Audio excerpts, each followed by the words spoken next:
Inyong lahat.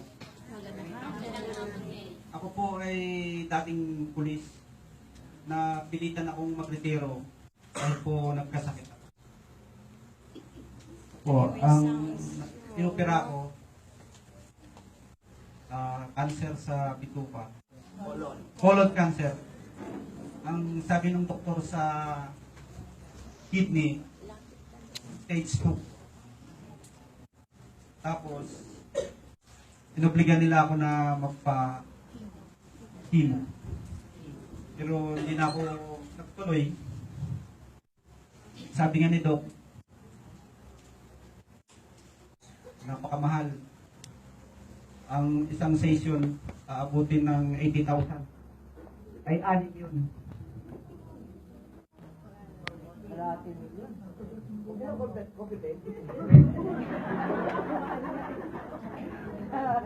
Nung sinabi ni Doc dito, niyaya kami ni si Tita Peli yan, yun siya. 4 na bisis siya pumunta sa bahay. Bago ako naniwala, bago ako napilitang sumama, pero hindi pa rin ako kumbinsido noon. Napilitan lang, sabi ko sa misis ko, sumama lang tayo at makinig tayo. Pero nung marinig ko nga si Doc, na-realize ko lahat tama. Agad-agad noon, sa halip yung pera na nakalaan para magpakemo, binili ko kaagad ng gamot dito. Saka lahat ng bawal, talagang bawal. Sa totoo ngayon, sabi ni Doc, magagamot pa ako. Laway na ako sa Jollibee saka sa McDo.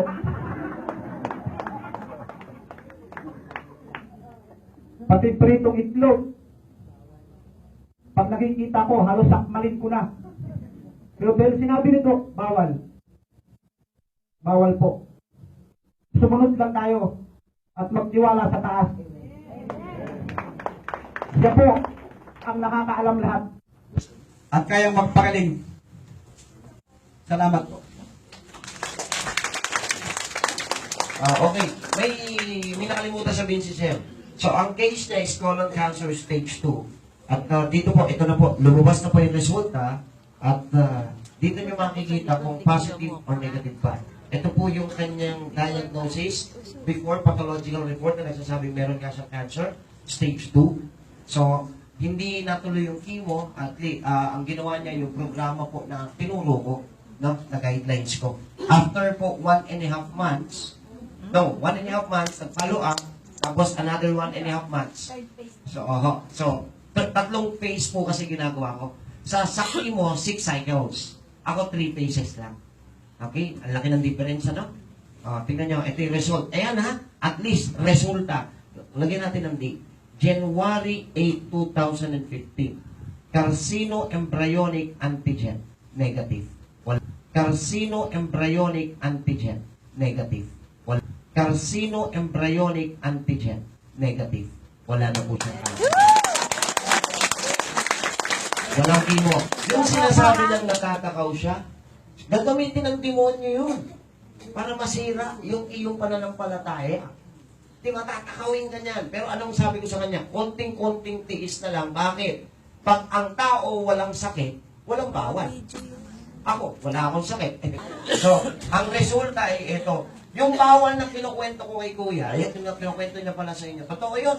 Naghigpit. Ako, sinabi ko lang yun, pero hindi ko siya hinigpitan. Sinabi ko, sinunod din. Tama ba? So, dahil sinunod, may resulta. Tama? O, tignan nyo. Ito, cancer, gumaling. Ikaw ba? Naintindihan nyo? O, ngayon. After netong huli kong isinulat, this is the last phase. Nakasulot na last? Oo, second. Ngayon, gagawan ko siya ng last phase. Doon sa last phase, pwede na siyang kumain ng bawal? Pwede. Twice a week. So, kung kakain ka ng Jollibee, take out mo ako. So, palakpakan natin ang Panginoon sa buhay ni Kuya. Maniwala kayo, alam niyo kung bakit nangyari sa kay Kuya ito, si Marnay? May mission si Lord sa kanya. At hindi pa tapos ang kanyang mission sa mundo. Kaya, brother, congratulations. God bless you. Ma'am, To God be the glory. Ako po ay guide lang. Wala akong kinalaman niya. Si Lord pa rin ang pagaling sa akin. Thank you, ma'am. And thank you, sir. God bless po. Amen.